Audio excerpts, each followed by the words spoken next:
Gujarat police આમ તો અનેક વખત એ ગેરપ્રવૃત્તિઓ કરતા લોકો કે અસામાજિક પ્રવૃત્તિ કરતા લોકોને બરાબરનો પાઠ ભણાવતી હોય છે અને છેલ્લા કેટલાય સમયથી એ ટાટિયાતોડ સર્વિસ એ ગુજરાત પોલીસ રાજ્યની અંદર સામાન્ય જનતાને હેરાન કરતા હોય એવા અસામાજિક તત્વો હોય કે પછી રાજ્યની અંદર ગેરપ્રવૃત્તિ ફેલાવતા લોકો હોય એમની ઉપર કડક કાર્યવાહી કરે છે, જાહેરની અંદર વરઘોડો પણ કાઢે છે અને પોલીસ એવી કાર્યવાહી તે ગુનેગારો ઉપર કરે છે, તે અસામાજિક તત્વો ઉપર કરે છે કે અન્ય કોઈ પણ તેવી પ્રવૃત્તિઓ કરવાનો વિચાર પણ ન કરે. પરંતુ 2 દિવસ પહેલાં રાજકોટની અંદર ગાંધીગ્રામ પોલીસ સ્ટેશન ઉપર અચાનક રાત્રિના સમયે અમુક અસામાજિક તત્વો વડે હુમલો કરવામાં આવે છે અને હુમલા બાદ અનેક એવા સવાલો ઉભરે છે કે પોલીસ જ સુરક્ષિત નથી, પોલીસ સ્ટેશન જ સુરક્ષિત નથી, તો પછી સામાન્ય જનતા કેમ સુરક્ષિત હોય? પરંતુ હુમલો કરનાર જે પણ આવારા તત્વો હતા તેમને હવે પોલીસે 2 દિવસ બાદ ઝડપી પાડ્યા છે અને જાહેરની અંદર તેમનો વરઘોડો કાઢ્યો છે અને વરઘોડો કાઢતા ટાટિયાતોડ સર્વિસ પણ કરી છે. બરોબર ચાલી નથી શકતા તેવું પણ પોલીસે બરાબરની કાર્યવાહી કરી છે અને આવી જ પરિસ્થિતિ દરેક અસામાજિક તત્વોની એ ગુજરાતની અંદર ગુજરાત પોલીસ કરતી આવી છે. એની આપણે કામગીરીની પણ આજે ચર્ચા કરવી છે. સાથે સાથે રાજકોટ પોલીસની આ કામગીરીથી, રાજકોટ પોલીસની આ અસામાજિક તત્વો સામેની કાર્યવાહીથી ગુજરાતમાં અન્ય કોઈ અસામાજિક તત્વો પ્રયાસ પણ નહીં કરે તેની પણ આજે આપણે વાત કરવી છે. 2 દિવસ પહેલા અચાનક રાત્રિના સમયે એ રાજકોટના ગાંધીગ્રામ પોલીસ સ્ટેશન ઉપર અમુક અસામાજિક તત્વો જે સોડાના બોટલ ફેંકીને અથવા પથ્થર ફેંકીને પોલીસ સ્ટેશન ઉપર હુમલો કરે છે અને 2 દિવસ બાદ હવે જેનિસ મહાજન સહિતના 5 લોકોને ઝડપી પાડ્યા છે. દારૂના નશામાં સમગ્ર કૃત્ય કર્યું હોવાનું અત્યારે સામે આવ્યું છે. જેનિસ અને તેના 5 સાગરીતોએ આ કાંડ કર્યો હતો અને પોલીસે તમામ આરોપીઓના સરેઆમ વરઘોડો પણ કાઢ્યો હતો.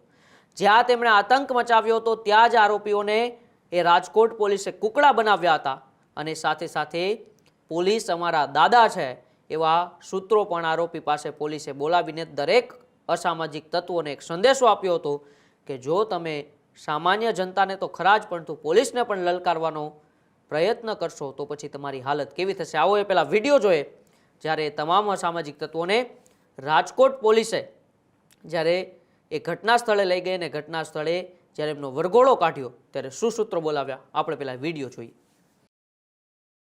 પોલીસ અમારા દાદા છે, પોલીસ અમારા દાદા છે, પોલીસ અમારા દાદા છે, પોલીસ અમારા દાદા, પોલીસ અમારા દાદા છે, પોલીસ અમારા દાદા છે, પોલીસ અમારા દાદા છે, પોલીસ અમારા દાદા, પોલીસ અમારા દાદા છે, પોલીસ અમારા દાદા છે, પોલીસ અમારા દાદા છે, પોલીસ અમારા દાદા છે, પોલીસ અમારા દાદા છે, પોલીસ અમારા દાદા છે, પોલીસ અમારા દાદા છે, પોલીસ અમારા દાદા છે, પોલીસ અમારા દાદા છે, પોલીસ અમારા દાદા છે, પોલીસ અમારા દાદા છે, પોલીસ અમારા દાદા છે, પોલીસ અમારા દાદા છે, પોલીસ અમારા દાદા છે, પોલીસ અમારા દાદા છે, પોલીસ અમારા દાદા છે, પોલીસ અમારા દાદા છે.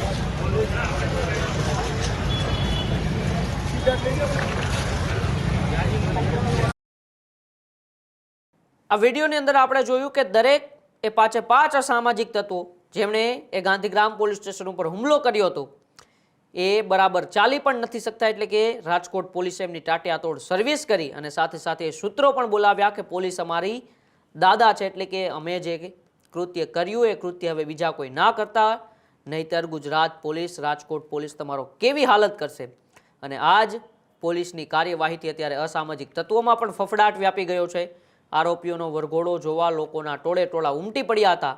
પોલીસની લાકડીનો સ્વાદ ચાખતા જ આ તમામ આરોપીઓ છે એ લાઈન પર આવી ગયા હતા. સોડાની બોટલ ફેંકીને પોલીસને જે એમણે પડકાર ફેંક્યો હતો એ પડકાર સામે હવે પોલીસે પણ તેમને વળતો પ્રહાર કર્યો છે અને કાયદો હાથમાં લેનારાઓને ક્યારેય પણ છોડવામાં નહીં આવે એવી પણ રાજકોટ પોલીસે અત્યારે સમગ્ર ગુજરાતની અંદર જે પણ અસામાજિક પ્રવૃત્તિઓ કરે છે, જે પણ અસામાજિક પ્રવૃત્તિઓ સાથે જોડાયેલા છે એ તમામ લોકોને રાજકોટ પોલીસે સંદેશો આપ્યો છે કે જો તમે કાયદો હાથમાં લેવાની કોશિશ કરશો તો પછી ગુજરાત પોલીસ તમને નહીં છોડે, તમારી હાલત પણ આવી જ થશે એવી વાત અત્યારે રાજકોટ પોલીસે સંદેશા સાથે કરી છે. આમ તો અનેક વખત છેલ્લા લગભગ 1 વર્ષથી આ વરઘોડોની જે પ્રથા નીકળી છે, એટલે કે કોઈ પણ તમે અસામાજિક પ્રવૃત્તિ કરશો તો પછી લોકો સામે તમારી ટાટિયાતોડ સર્વિસ પણ કરવામાં આવશે અને તમને છોડવામાં નહીં આવે. અને આ વખતે તો ગાંધીગ્રામ પોલીસ સ્ટેશનને આ અસામાજિક તત્વોએ નિશાન બનાવ્યું હતું.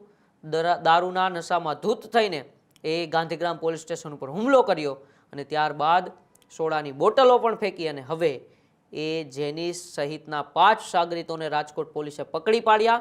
બરાબરની ટાટિયાતોડ સર્વિસ કરી અને ટાટિયાતોડ સર્વિસ બાદ રાજકોટ પોલીસ સરા જાહેર તમામ લોકો વચ્ચે આ 5 આરોપીઓને લઈને આવી અને સૂત્રો બોલાવ્યા કે પોલીસ અમારો દાદા છે, એટલે કે પોલીસથી મોટું કોઈ નથી. કોઈ પણ આ સામાજિક લોકો કાયદો હાથમાં લેવાની કોશિશ ના કરે. આવો આડકતરી રીતે એ આરોપીઓ સંદેશ આપી રહ્યા હતા. લોકોના ટોળે ટોળા પણ ઉમટી પડ્યા જ્યારે વરઘોડો આ 5 આરોપીઓને નીકળ્યો હતો ત્યારે. અને ફરી એક વખત રાજકોટ પોલીસની સાથે સાથે ગુજરાત પોલીસે પણ સંદેશો આપ્યો છે કે જો રાજ્યમાં કોઈ સામાન્ય જનતાને પરેશાન કરવાની કોશિશ કરશે, જો રાજ્યની અંદર કોઈ ગેરપ્રવૃત્તિઓ કરશે, કોઈ અસામાજિક તત્વો જેમનો કોઈ સમાજ નથી હોતો એ અસામાજિક તત્વો બનીને કોઈ એવી પ્રવૃત્તિઓ કરશે કે પછી ગુજરાત પોલીસને લલકારવાની કોશિશ કરશે તો પછી તેની હાલત કેવી થશે આ વિડીયોની અંદર ફરી એક વખત ગુજરાત પોલીસે સાબિત કર્યું છે. તમારો આ બાબતે શું માનવું છે કે દરેક અસામાજિક પ્રવૃત્તિઓ કરતા લોકોની હાલત આવી જ થવી જોઈએ કે નહીં? અમારા કોમેન્ટ બોક્સમાં અચૂકથી જણાવજો. બાકી જોતા રહેજો ન્યૂઝરૂમ ગુજરાત, ગુજરાતનો ગર્જનાદ. નમસ્કાર.